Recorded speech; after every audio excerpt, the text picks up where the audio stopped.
Bismillahirrahmanirrahim. Assalamualaikum warahmatullahi wabarakatuh.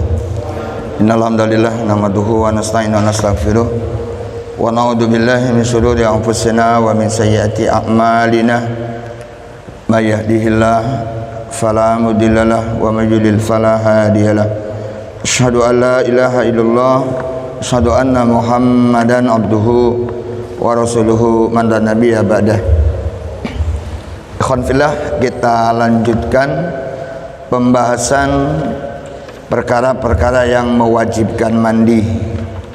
Sekarang atau waktu 2 pekan yang lalu baru sampai Islamul kafir, ya.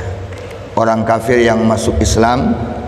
Cuma pada 2 pekan yang lalu ini belum saya sampaikan secara lebih terperinci. Jadi ini akan diulang. Islamul kafir, ya. Lil ulama fi hukmi iktisalil kafir ida aslama salah satu aqwal. Apabila ada orang kafir masuk Islam, apakah dia wajib mandi atau tidak? Dalam hal ini ulama terbagi 3 pendapat. Jadi masalah khilafiyah.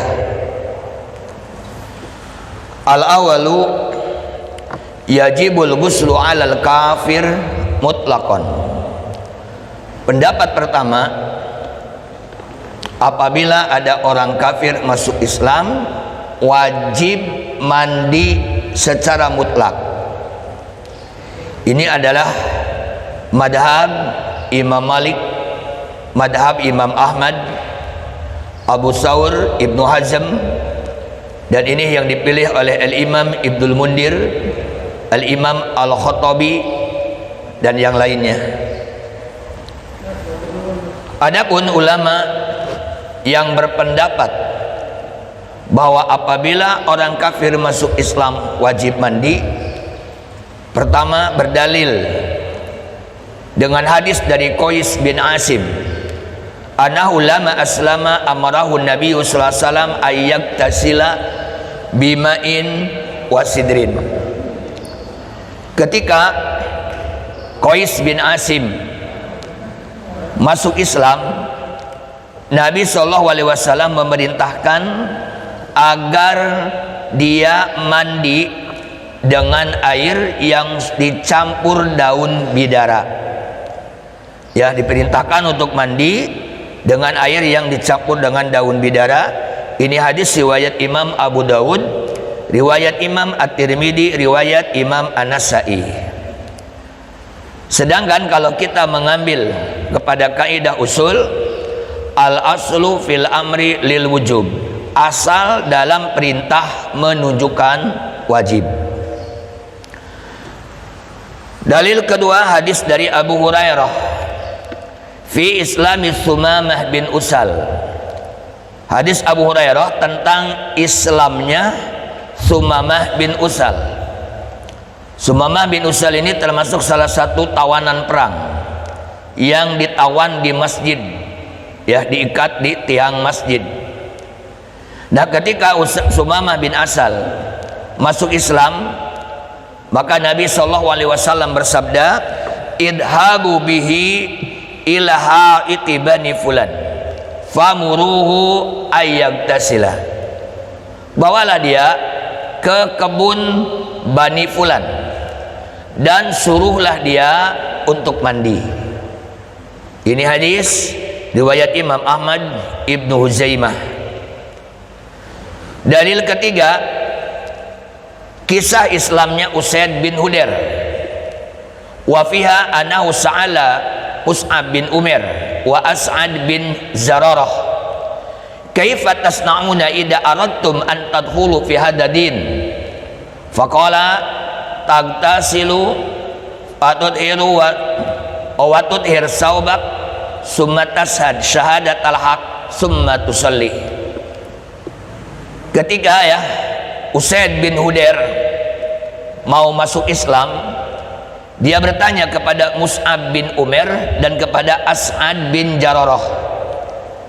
Pertanyaannya, kaifa tasnauna idza aradtum at-tadkhulu fi hadadin? Apa yang kalian lakukan ketika kalian mau masuk kepada agama ini? Maka mereka berdua menjawab, adalah kamu mandi, kamu bersuci dan sucikan pakaianmu, lalu bersyahadat dengan syahadat yang benar, lalu sholat. Ini hadis riwayat Imam At-Tabari, ya, di dalam tarikhnya. Juga diriwayatkan juga oleh Imam Ibnu Hisham juga di dalam sirah. Nah, inilah ya diantara dalil yang dipakai oleh pendapat pertama, apabila ada orang kafir masuk Islam wajib mandi. Sedangkan pendapat kedua, yustahabul ghuslu lil kafir illa idza kana ala janabatin qabla islamihi fayajibul ghuslu. Pendapat kedua, apabila ada orang kafir masuk Islam, dianjurkan mandi, disunahkan mandi, kecuali kalau sebelum Islamnya dia dalam keadaan junub. Nah, kalau sebelum Islamnya dia junub, maka mandi hukumnya wajib. Ulang ya. Jadi kalau pendapat kedua, kalau sebelum Islamnya dia junub, contohnya ya, dia masuk Islam, dia sudah punya istri, atau perempuan yang masuk Islam dia sudah punya suami, otomatis kan ya, semasa mereka masih dalam keadaan kafir, mereka adalah tidak mandi junub, ya, tidak mandi junub, karena dalam ajaran mereka gak ada yang namanya mandi junub. Nah, jadi kalau sebelum Islamnya mereka dalam keadaan junub, kemudian masuk Islam, maka mandi menjadi wajib. Tapi bagi orang yang sebelum Islamnya tidak junub, maka mandi hukumnya adalah sunnah. Ini adalah madhabnya Imam Syafi'i. Ya, ini madhabnya Imam Syafi'i. Sedangkan pendapat ketiga, la yajibu alaihi al-ghuslu mutlaqan. Kalau pendapat ketiga, tidak wajib mandi secara mutlak. Maksudnya, baik ya sebelum Islamnya junub ataupun tidak junub, tetap mandi hukumnya tidak wajib, tapi hanya sebatas disunahkan saja. Ini adalah madhabnya Imam Abu Hanifah. Nah, ikhwan fillah, pendapat kedua dan pendapat ketiga, dalil yang dijadikan landasan oleh mereka, pertama berdalil dengan surat Al-Anfal ayat 38. Allah berfirman, qul lil ladzina kafaru iyantahu yughfar lahum ma qad salaf. Katakan kepada orang-orang kafir, jika mereka berhenti dari kekafirannya, maka diampuni bagi mereka dosa-dosa yang telah lalu. Ini satu ya yang jadikan dalilnya itu. Jadi katakan kepada orang-orang kafir, iyan tahu, jika mereka berhenti dari kekafirannya. Kalau berhenti dari kekafiran berarti apa, Pak? Hah? Kalau berhenti dari kafir berarti apa? Masuk Islam. Ya, berhenti dari kafir berarti masuk Islam. Nah, yughfar lahum ma qad salaf, diampuni bagi mereka dosa-dosa yang telah lalu. Itu satu. Yang kedua, berdalil dengan hadis riwayat Imam Muslim, hadis dari Amr bin As, bahwa Nabi SAW bersabda, al-islamu yahdimu ma qablahu. Islam itu bisa menghapus, bisa menggugurkan dosa-dosa yang sebelumnya. Artinya, kalau ada orang kafir masuk Islam, maka semua dosa yang pernah dia perbuat ya semasa kafirnya itu semuanya rontok. Jadi orang kafir masuk Islam itu kayaumi waladatu ummuh, seperti seorang bayi yang baru dilahirkan oleh ibunya. Nah, dua hadis inilah yang dijadikan dalil ya oleh kelompok pertama sama kelompok kedua. Apakah dalil ini tepat? Hadis dan ayat ini tepat untuk jadi dalil ini? Maka penulis kitab ini berkata, wa fil istidlal bil ayat wal hadis nidrun. Berdalil dengan ayat dan hadis ini perlu ditinjau ulang. Ya, karena ini perlu ditinjau ulang. Kenapa? Fal muradu bihima ghufranun nunub. Karena yang dimaksud dengan ayat tadi ya, surat Al-Anfal ayat 38 dan hadis yang diriwayatkan oleh Muslim tadi, ini adalah ayat dan hadis yang menjelaskan diampuninya dosa-dosa mereka. Jadi ayat ini hanya menjelaskan dosa mereka diampuni. Hadis ini juga sama. Sedangkan ya, tidak semua dosa ya atau semua beban yang dia miliki waktu kafir itu bisa hancur, enggak. Contohnya, faqad ajma'a ala anna alladhi aslama law kana alai dainun aw qisasun la yasqutu bi islamihi. Kalau ada orang kafir, sewaktu kafirnya dia punya utang lalu masuk Islam, apakah utangnya jadi lunas? Tidak. Ya, ini ulama sudah ijma, sudah sepakat kalau ada orang kafir masuk Islam dan ketika dia kafirnya punya utang, tidak gugur utangnya, tetap wajib dibayar. Enak benar kalau utangnya langsung lunas ini. Ya, tidak ini. Begitu juga kalau dia punya hukuman kisos. Kisos tidak gugur, iwan fillah. Ya, umpamanya dia waktu ya, dia pernah melukai orang kebanyakan ya, apalagi kalau sampai membunuh orang kemudian dia masuk Islam, maka hukum kisosnya tidak gugur ya, tidak gugur. Wali anna ijabal ghusli laysa muahida wa takliban bima wajaba fil kufri. Karena kewajiban mandi ini bukan hukuman bagi mereka, bukan. Jadi kesimpulannya saja, fal arjah annahu yajibu alal kafir sawa'un kana asliyan aw murtadan idza aslama ayyaktasila mutlaqan. Fal arjah itu artinya ya, yang kuat dilihat dari sisi pendalilan, wajib bagi orang kafir, baik kafir asli ataupun kafir murtad, apabila masuk Islam dia harus mandi. Kalau kafir asli ya berarti dari kecilnya dia kafir. Kalau kafir murtad orang yang pindah-pindah agama, banyak dia awalnya Islam kemudian dia murtad. Ya, dia murtad kan banyak sekarang tuh. Ya, dia murtad mengikutin mungkin suaminya. Begitu nanti suaminya meninggal atau pisah, nikah lagi sama suami yang muslim, balik lagi ke Islam. Ya kan banyak itu, apalagi di kalangan para artis itu. Nah, bagaimana? Nah, sama aja, baik kafir asli ataupun kafir murtad, apabila mereka masuk lagi ke Islam, maka dia harus mandi. Ya, harus mandi.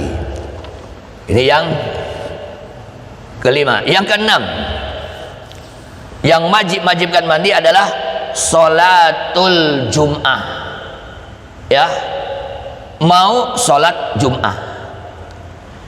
Nah, iwan billah, mengenai mandi sholat Jum'ah di sini adalah, saya simpulkan dulu ya, ini terbagi 3 pendapat.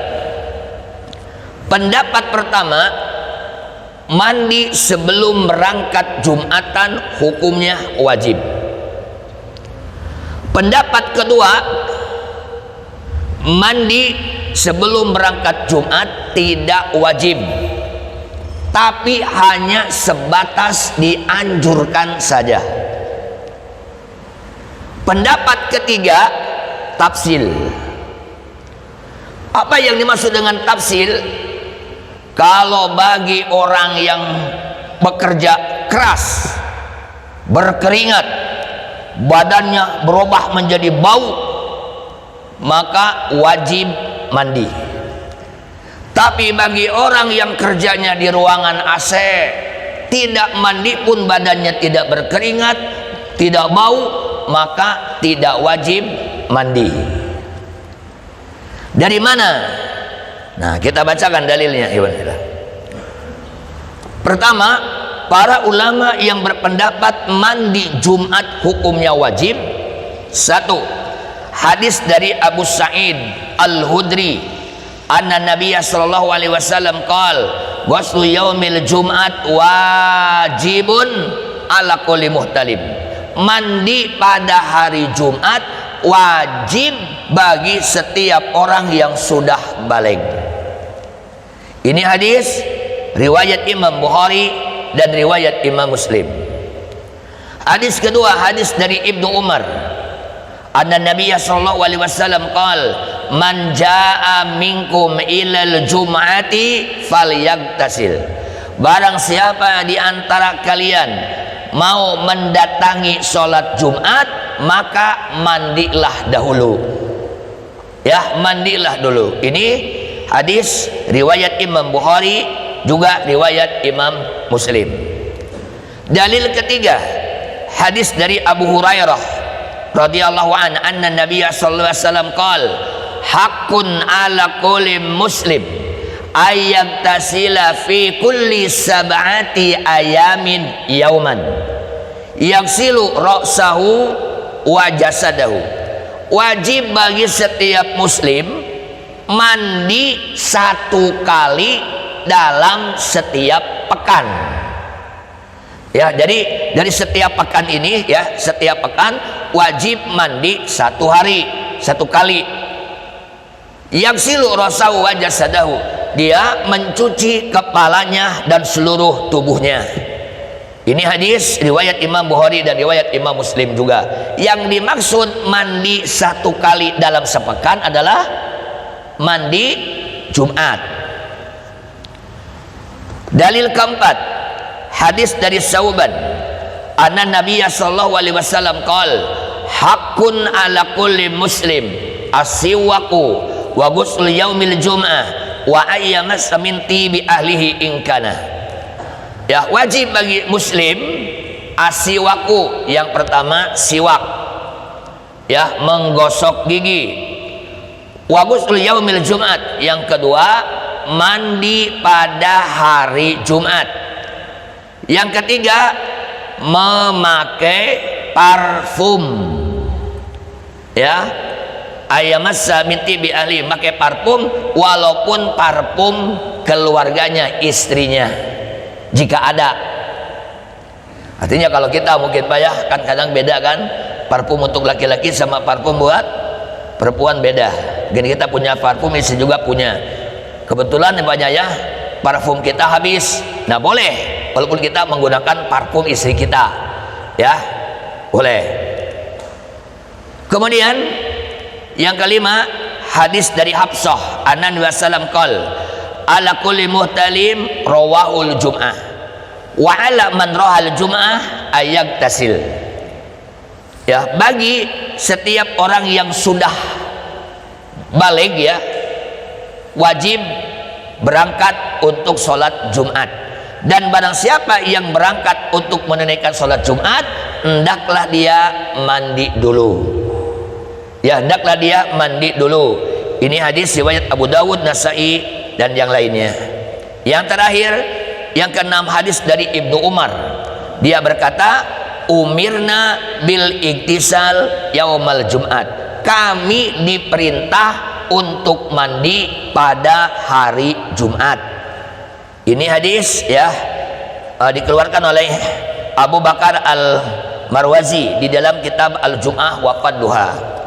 Inilah iwan filah diantaranya 6 hadis ini dijadikan dalil oleh para ulama bahwa mandi Jumat itu hukumnya wajib.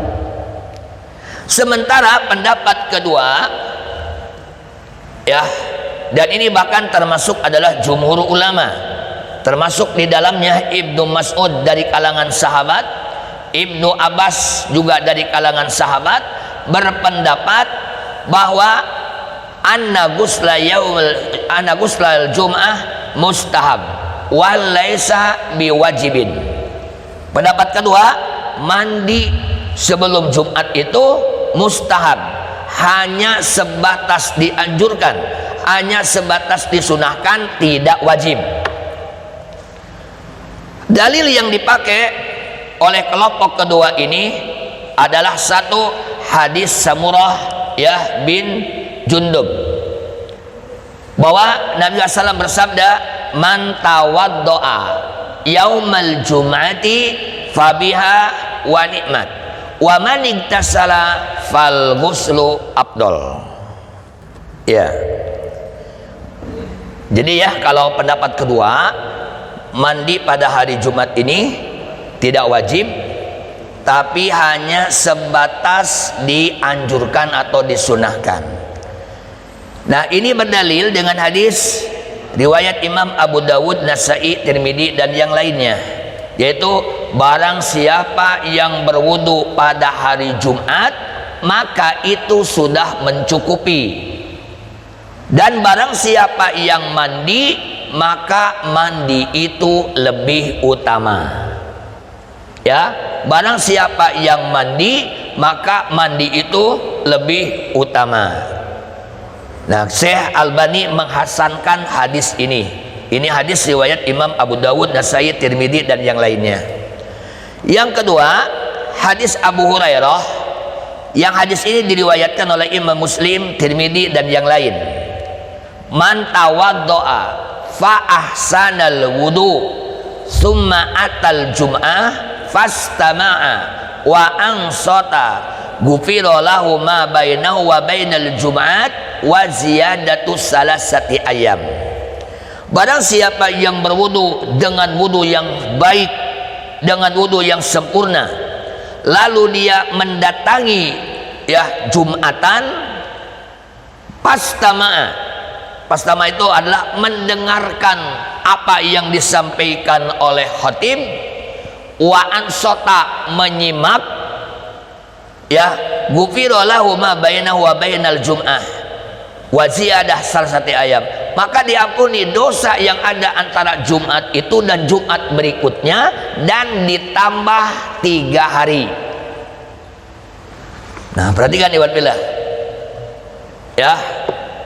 Jadi barang siapa yang berwudu pada hari Jumat, maka itu adalah sudah cukup. Sumat al-Jum'ah ya, lalu dia datang untuk melaksanakan sholat Jumat, kemudian begitu sampai di masjid, fastama'a wa ansota, mendengarkan dan menyimak apa yang disampaikan khatib. Kalau bapak tidur nggak masuk ya, datang banyak ke masjid tapi nggak mendengarkan, nggak nyimak apa yang disampaikan khatib. Nah, kalau kita ya mendengar, ya menyimak apa yang disampaikan khatib, kata Nabi, dosa antara Jumat itu dan Jumat berikutnya diampuni, ditambah 3 hari. Berarti 1 kali sholat Jumat bisa menghapus dosa 10 hari. Ya, tapi dengan syarat tadi apa? Ya, mendengarkan dan menyimak apa yang disampaikan oleh khatib. Nah, kalau kita lihat dalam hadis ini tidak menyebutkan mandi. Perhatikan ya hadisnya kan. Hadis pertama, siapa yang berwudu pada hari Jumat itu sudah cukup, dan barang siapa yang mandi maka mandi itu lebih utama. Berarti hadis ini tegas, jelas sekali bahwa mandi ini tidak wajib, tapi mandi lebih utama. Kalau hadis kedua juga tidak menyebutkan mandi, tapi bagaimana nih ya hadis yang tadi ya, pertama hadis Bukhari, Muslim menyebutkan mandi pada hari Jumat wajib bagi setiap orang yang sudah baligh. Ini jelas kan menyebutkan wajib. Tapi kalau kita lihat kedua hadis ini kelihatannya tidak. Nah, maka Syekhul Islam yaitu Taimiyah, beliau menjelaskan, beliau adalah cara menggabungkan dua hadis yang kelihatannya adalah kontradiksi. Maka pendapat ketiga ini jadi munculnya apa?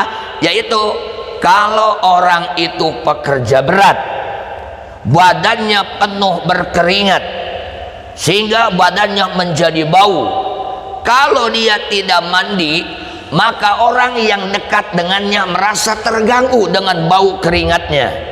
Bahkan malaikat pun terganggu juga. Nah, bagi orang yang seperti itu, itulah yang wajib untuk mandi. Ya, yang wajib untuk mandi. Sekali lagi, jadi adapun kalau orang yang tidak berkeringat, badannya tidak bau, seandainya tidak mandi pun tidak ada orang lain yang terganggu dengan bau keringatnya. Nah, kalau orang yang seperti itu, maka mandi hukumnya adalah disunahkan. Sehingga dua dalil ini adalah terpakai. Jadi wajib bagi orang yang seperti apa, tidak wajib bagi orang yang seperti apa. Nah, ini Pak ya, kalau masalah fikih memang seperti ini. Yang terakhir, al-mautu ya. Jadi yang mewajibkan mandi adalah al-mautu, kematian. Cuma kalau kematian ya, yang wajib adalah bagi orang yang hidup. Ya, karena kalau mayit gak bisa mandi sendiri. Ya, nah ini hadisnya akan kita jelaskan nanti dalam Kitabul Janaiz insyaallah mengenai kematian ini. Kemudian iwan fillah, nah itulah ya mandi-mandi yang wajib. Sekarang kita memasuki al-agsalu al-mustahabbah, mandi-mandi yang disunahkan. Pertama, al-iktisal lil-idain, mandi pada dua hari raya. Ya, jadi mandi pada hari raya Idul Fitri dan pada hari raya Idul Adha, ini hukumnya adalah sunnah. Adapun dalilnya, pertama adalah ada hadis dari Faqih bin Sa'ad bahwa anna Nabiya SAW kana yagtasilu yaumal fitri wal adha, bahwasanya Nabi SAW mandi pada hari raya Idul Fitri dan pada hari raya Idul Adha. Ini hadis riwayat Imam Ibnu Majah, tapi sanadnya lemah.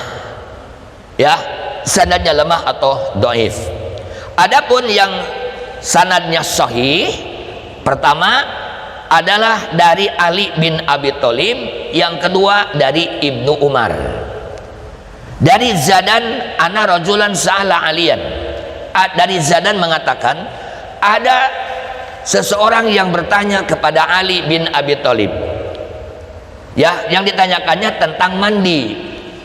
Lalu Ali menjawab, iktasil kulla yaum in syita, mandilah setiap hari kalau kamu mau. Terus kata orang itu, pakola lah, maksudnya bukan mandi yang seperti itu yang saya tanyakan. Ya, kalau mandi itu mah ya saya juga udah paham, tapi yang ditanyakan itu adalah al-ghuslu alladhi huwal ghuslu, maksudnya mandi yang dianjurkan, mandi apa. Lalu Ali menjawab adalah yaumul jum'ati, pertama mandi pada hari Jumat, wa yaumu arafah, kedua mandi pada hari Arafah, wa yaumun nahar, ketiga mandi pada hari raya Idul Adha, wa yaumul fitri, keempat mandi pada hari raya Idul Fitri. Juga dari Nafi berkata, anna Abdullah bin Umar kana yagtasilu yaumal fitri qabla ayyabdua illal musalla, bahwasanya Abdullah bin Umar beliau biasa mandi pada hari raya Idul Fitri sebelum beliau berangkat ke tempat sholat. Ya, jadi mandi dulu. Nah ini Pak ya, mandi yang pertama. Yang kedua, al-iktisal ba'dal ifaqah minal igmah, mandi setelah sehat, setelah setelah sadar dari pingsan, Mbak. ya mandi setelah sadar dari pingsan. Jadi kalau ada seseorang pingsan, penyebab pingsannya apa saja, begitu dia sadar dari pingsannya, itu sunnah ya mandi. Sunnah mandi. Dasarnya adalah hadis riwayat Imam Bukhari dan riwayat Imam Muslim, yaitu al-li'anna Nabi sallam iktasala minal ikmah, bahwasanya Nabi SAW beliau mandi ketika beliau sadar dari pingsannya. Apakah Nabi pernah pingsan? Pernah. Kapan? Wadalik kana fi maradi mautihi sallallahu alaihi wasallam. Nabi pernah pingsan, yaitu ketika beliau sakit yang menyebabkan kematian beliau. Waqad nukil al-ijma' ala istibabihi, dan sudah dinukil ya, para ulama sudah ijma', sudah sepakat disunahkannya mandi bagi orang yang sadar dari pingsan. Wa qasal ulama al-ifaq minal junun alal igma, dan para ulama mengkiaskan, menganalogikan ya dengan sembuh dari pingsan, yaitu orang gila yang sembuh dari gilanya. Ya, jadi kalau ada orang gila kemudian dia sehat ya, normal lagi, itu pun disunahkan untuk mandi. Yang ketiga, al-iktisal lil ihram bil haj awil umrah. Ya, mandi ketika kita mau mengenakan pakaian ihram, baik ihram untuk haji ataupun ihram untuk umrah. Kita adalah disunahkan mandi dulu. Ini berdasarkan ya hadis riwayat Imam At-Tirmidzi dan yang lainnya. Hadisnya dari Zaid bin Sabit, annahu ra'a an-nabiy tajarrada li ihlalihi waqtasalah. Ya, kata Zaid bin Sabit, saya melihat Nabi SAW ya melepas bajunya ya, karena beliau adalah persiapan untuk ihram dan beliau mandi. Ya, beliau mandi. Kemudian yang keempat, al-ghuslu liduhuli Makkah, mandi ketika mau memasuki kota Mekah. Ya, jadi mandi ketika mau memasuki kota Mekah. Ini dasarnya hadis dari Ibnu Umar. Annahu kana la yaqdimu Makkah illa bata biditwa hatta yusbiha wa yaktasil summa yadhulu Makkata naharon. Wa yadhkuru anna salam annahu fa'alahu. Kata Ibnu Umar ya, kalau Ibnu Umar datang ke Mekah, ya datang ke Mekah, nah beliau tidak pernah datang ke Mekah kecuali bermalam dulu di Tua sampai pagi hari. Nah, setelah pagi hari lalu beliau mandi, dan siang harinya Ibnu Umar baru masuk ke kota Mekah. Dan kata Ibnu Umar bahwa Nabi sallallahu alaihi wasallam melakukan hal ini. Ya. Yang kelima, al-iktisal inda kulli jima'in idza ta'adada, mandi ya setiap habis bersetubuh, jika bersetubuhnya berkali-kali. Nah, idza ta'adada di sini Pak, baik ya ke istri yang sama ataupun istrinya lebih dari satu. Nah, itu sunnah Pak. Umpamanya sekarang ya kita berhubungan dengan istri, habis hubungan mandi, setelah mandi kan badan sehat lagi, hubungan lagi ya, ronde kedua, setelah ronde kedua mandi lagi. Nah, itu hukumnya sunnah. Atau kalau bapak mungkin punya istrinya 4, satu malam 4-4-nya didatangin ya, datang ke istri pertama ya lalu mandi, datang ke istri kedua mandi, datang ke istri ketiga mandi, datang yang keempat mandi. Hah? Ya. Nah, dasarnya apa? Dasarnya adalah hadis dari Abu Rafi. Nabi sallam topa data lailatin ala nisaihi. Nabi pernah satu malam mendatangi semua istrinya. Masya Allah, bayangin ya. Padahal istri Nabi pada saat itu 9. Ya, kalah ini. Ya. Begitu Abah, yang tasilu indah hadihi wa indah hadihi. Dan Nabi itu mandi setelah menghubungi istrinya ini, mengapa? Mandi. Terus ke istrinya Yanti, mandi. Begitu seterusnya. Lalu kata Abi Rafi, ya Rasulullah, ala taj'alu wahidan. Wahai Rasulullah, kenapa mandinya tidak satu kali aja, nanti sekalian? Gitu kan ya. Udah mandinya ntar aja, kalau udah beres semua baru mandi. Kata Nabi, hada ya azka wa atyab wa atat. Ini lebih bagus dan ini lebih bersih. Gitu ya, lebih bagus, lebih bersih. Maka hukumnya adalah sunnah, bukan wajib. Kalau wajib maka nanti aja, kalau sudah selesai mau sholat itu wajib.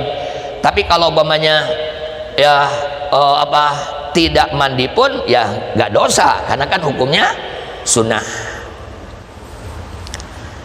Kemudian yang keenam, al-iktisal ba'da taksilil mayyit, mandi setelah memandikan jenazah. Jadi kalau bapak-bapak, kalau kita ikut memandikan jenazah, maka setelah selesai memandikan jenazah kita pulang ke rumah, itu disunahkan kita mandi, ya, disunahkan mandi. Nah, karena di dalam hadis yang diriwayatkan oleh Imam Abu Dawud, Tirmidzi, Ibnu Majah dan Al-Imam At-Tirmidzi menghasankan hadis ini. Begitu juga Al-Imam Ibnu Hajar dan Syekh Albani pun menghasankan hadis ini, yaitu man ghassala mayitan falyagtasil. Siapa yang memandikan mayit, hendaklah dia mandi. Ya, jadi barang siapa yang memandikan mayit, hendaklah dia mandi. Kemudian yang terakhir, mandi yang disunahkan, iktisalul mustahadah likulli salatin. Mandi bagi wanita yang istihadah setiap mau sholat. Istihadah itu iwan filah ya, wanita yang terus keluar darah melebihi masa haidnya.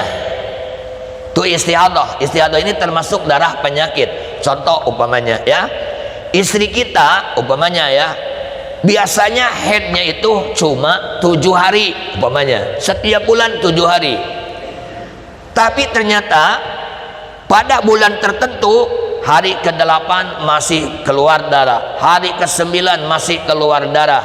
Nah, perlu dipahami ya, lebih ya, kalau darah keluar lebih dari 7 hari, maka itu disebutnya darah istihadah, bukan darah haid. Ya, bukan darah haid. Nah, nanti lebih lengkapnya akan dijelaskan dalam bab haid, Pak ya. Karena wanita ini terbagi 3. Ya, terbagi 3. Yang pertama kan ada wanita yang haidnya itu selalu rutin. Ya, setiap bulannya banyak, kalau 6 hari 6 hari, kalau 7 hari. Ya, setiap bulan seperti itu. Nah, ini mudah sekali. Ya, kalau wanita yang haidnya adalah punya kebiasaan 6 atau 7 hari atau berapa hari saja, berarti lebih dari kebiasaan, itu adalah istihadah. Ya, istihadah. Kedua, wanita yang haidnya itu tidak menentu, kadang-kadang 5 hari, kadang-kadang 7 hari, kadang-kadang 3 hari. Terutama biasanya kalau wanita yang biasanya ada suntik, KB suntik, Mbak. Rata-rata kalau wanita ya yang di KB suntik itu haidnya tidak menentu. Nah, bagaimana bagi wanita yang haidnya tidak menentu? Nah, bagi wanita yang haidnya tidak menentu ini terbagi 2. Yang pertama, ada wanita yang bisa membedakan warna darah, ada wanita yang tidak bisa membedakan warna darah. Bagi wanita yang bisa membedakan warna darah, maka apabila darah itu warnanya ya kental kehitam-hitaman, itulah darah haid.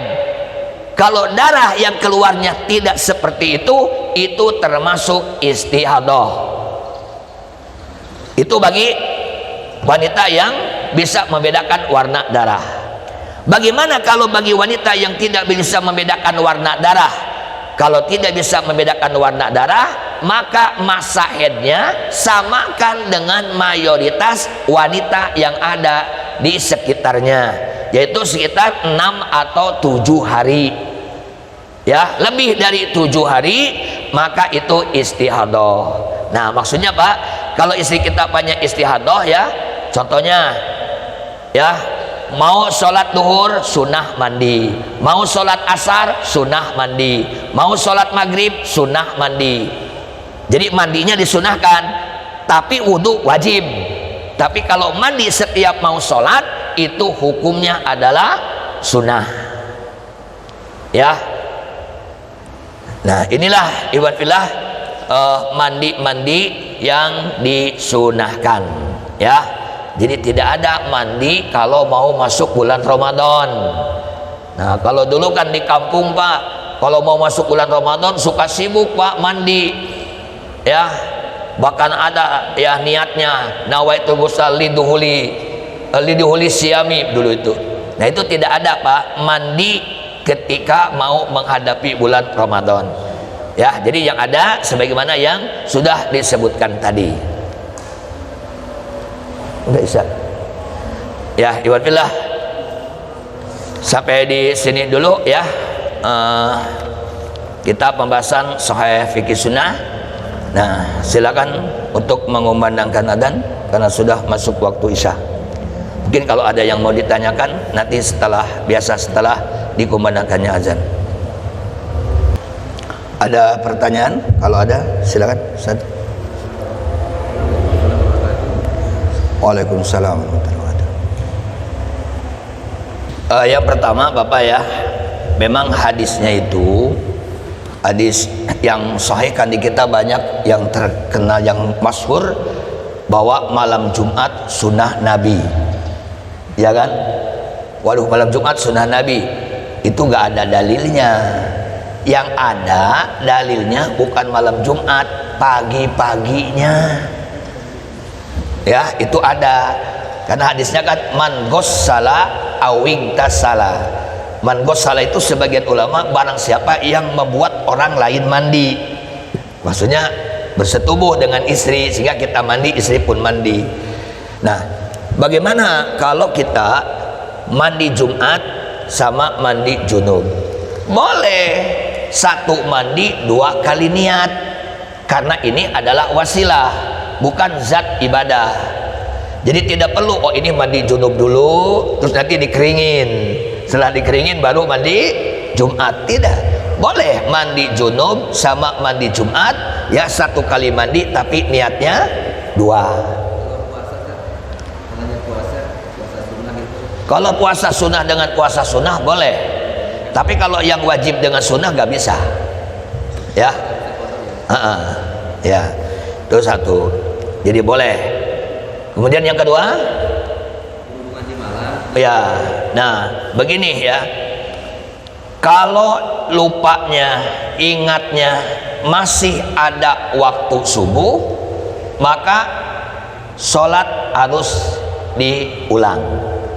Tapi kalau ingatnya setelah habis waktu subuhnya, tidak perlu diulang. Ya, kenapa? Karena Rabbana la tu'akhidna in nasina aw akhtana. Ya, kan kita kan lupa itu tidak akan dihukum oleh Allah.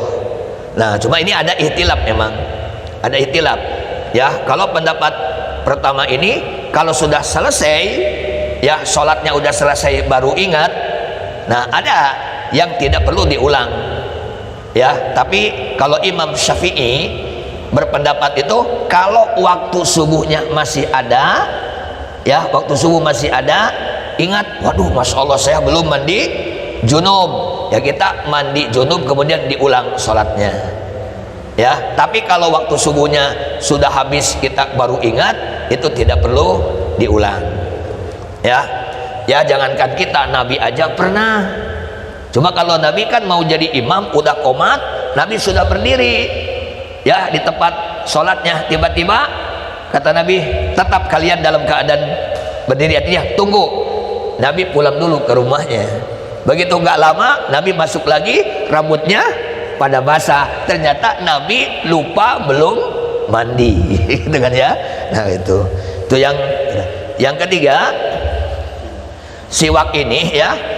Nah, sebagaimana dijelaskan oleh para ulama, bahkan Syekh Al-Utsaimin dalam syarah kitab Riyadhus Shalihin atau juga di dalam syarah Bulughul Maram, boleh siwak ini dengan apa saja, yang penting bisa menghilangkan sisa-sisa makanan atau kotoran yang nempel di gigi kita. Ya, boleh. Mau kan kalau siwak itu kan salah satu alat zaman dulu ya, siwak. Nah, kalau sekarang sudah ada sikat gigi ya, boleh saja pakai sikat gigi. Bahkan saya Al-Utsaimin sampai membolehkan juga ya, kalau tidak ada pakai gini aja boleh. Ya, insya Allah tentu ya, tentu dari sisi keutamaan tentu lebih utama kalau kita memakai sesuatu yang dipakai oleh Rasulullah ya. Nah, kadang-kadang kan banyak sekarang kan orang-orang yang jualan kayu arok namanya itu ya, bukan kayu siwak gitu ya. Kalau siwak itu artinya gosok gigi, tapi alatnya biasa kayu arok namanya. Sekarang kan banyak ya di toko-toko herbal pun ada jualan ya kayu arok ini. Nah, itu lebih utama seandainya kita pakai itu gitu kan. Nah, bahkan banyak orangnya kan biasa disakuin kalau mau sholat digini gitu kan ya, itu adalah lebih utama. Tapi intinya ya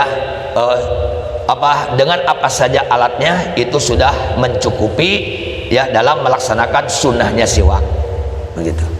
Bisa nanya di warga ya, masalah sholat jenazah, bisa nanti kebiasaan kita kan sholat jenazah ada di depan, misalnya jenazah atau di depan, yang kedua jenazah posisi depan tapi ada hanya di kepala sebelah kiri atau sebelah kanan gitu ya.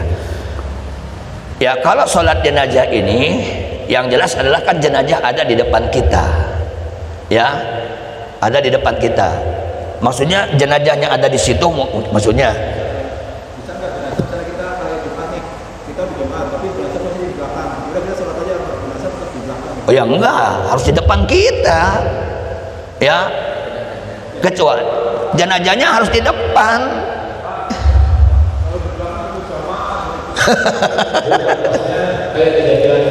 Iya, salah. Apakah pada saat haji itu jenazah posisi di depan semua gitu? Gimana? Oh iya, kecuali kalau sholat gaib. Kalau sholat jenazahnya ada di depan, bahkan ada aturannya nih kan. Kalau mayatnya laki-laki, maka posisi imam itu sejajar dengan kepala. Tapi kalau mayatnya perempuan, imam ada di tengah. Berarti ya jenazah itu otomatis ada di depan, jangan di belakang. Ya, di depan itu ya, itu sudah. Waalaikumsalam warahmatullahi wabarakatuh.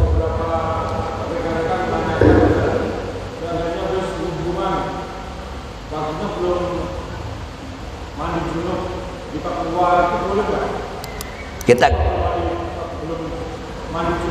keluar rumah boleh, cuma kalau bapak mau makan sunnahnya wudhu dulu, mau minum sunnah wudhu dulu.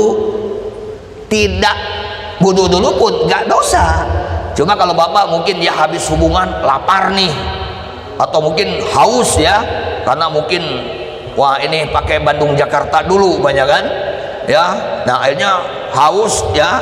Nah maka sebelum kita makan atau minum tuh sunnah wudhu dulu ya, itu sunnah. Seandainya bapak habis hubungan makan langsung atau minum langsung pun tidak berdosa karena hukumnya sunnah.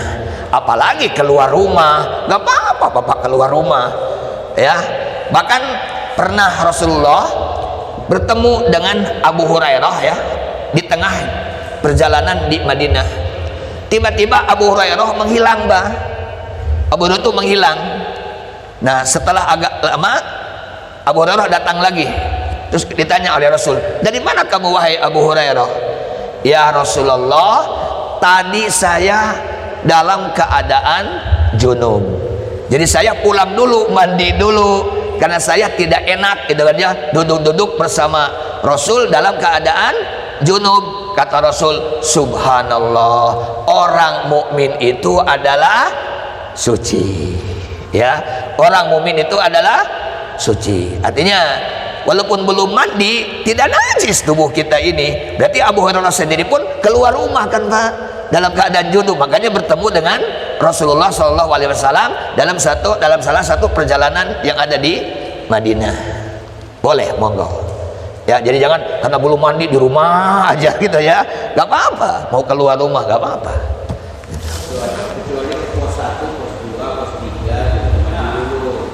Itu sunnah juga sama ya. Nah ya, jadi kita habis mendatangi pos 1 mandi, pos 2 mandi gitu kan ya. Tadi kan udah, itu hukumnya sunnah, tidak wajib juga itu.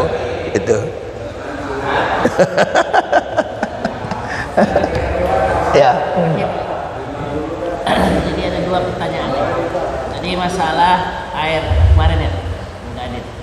Kita kan wudhu rata-rata kan main toren. Nah, toren ini bersih atau tidaknya kan kita tidak tahu kan. Nah, kita pakai air wudhu. Kira-kira air itu boleh dipakai untuk wudhu tidak? Iya. Yang kedua, tadi kita bicara masalah orang kafir masuk Islam. Jadi di khitan itu di syahadat dulu apa di khitan dulu? Iya. Ya. Yang pertama ya, kita kembali kepada hukum asal. Karena hukum asal itu dalam segala sesuatu adalah suci. Ya, jadi kalau air yang ada di toren ini kan tertutup kan biasanya torennya. Gitu ya. Nah, jadi selama air yang kita dipakai wudhu setelah ada di bawah, selama baunya tidak berubah, rasanya juga tidak berubah, warnanya tidak berubah, berarti kan air itu tetap dalam keadaan suci. Ya, suci. Kalau toh berubah, kalau berubahnya karena lamanya air di situ, gitu ya, mungkin kan lama kelamaan itu toren berlumut, pokoknya sehingga airnya bisa berubah. Nah, kalau berubahnya dengan sesuatu yang seperti itu tidak apa-apa, tetap air itu suci dan mensucikan. Seperti air kan di bak, nah kalau lama kelamaan kadang-kadang agak menguning atau hijau, nah itu nggak apa-apa karena perubahannya secara alami, bukan karena ada campuran. Itu tetap suci dan mensucikan. Nah, yang kedua, ya sebetulnya kan khitan itu adalah sesuatu yang disyariatkan di dalam Islam. Berarti sebaiknya syahadat dulu. Ya, syahadat dulu karena dia kan Islamkan dulu. Nah, setelah Islam baru dia dihitan. Ya, kalau dihitan dulu berarti dia kan masih kufur kan. Ya, nah jadi ininya adalah dia masuk Islam, dan setelah masuk Islam baru dihitan. Karena kalau hitan maka bukan mengislamkan. Kan masuk Islam dengan 2 kalimat syahadat, bukan dengan hitan. Gitu kan. Ya. Iya, itu. Jadi ininya adalah idealnya jadi syahadat dulu. Nah, setelah syahadat baru dia dihitan. Karena hitan adalah sesuatu yang disyariatkan di dalam Islam. Walaupun sebetulnya dalam syariat agama mereka juga, kalau ahlul kitab, kebanyakan ahlul kitab memang disyariatkan juga dihitan. Ya, kalau ahlul kitab seperti Yahudi atau Nasrani, karena Nabi Isa sendiri itu dihitannya itu pada usia 8 hari itu dihitannya Nabi Isa itu. Jadi artinya karena Nabi Musa, Nabi Isa kan tetap mengikuti milahnya Nabi Ibrahim. Allah a'lam.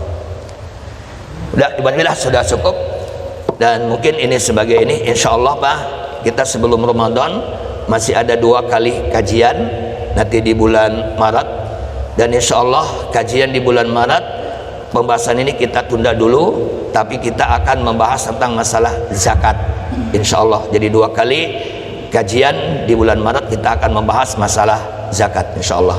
Mudah-mudahan kita semua diberikan umur panjang serta sehat ya, sehingga kita bisa terus menambah ilmu dan amal kita. Ya, sampai di sini mohon maaf apabila ada kelebihan dan kekurangan. Assalamualaikum warahmatullahi wabarakatuh.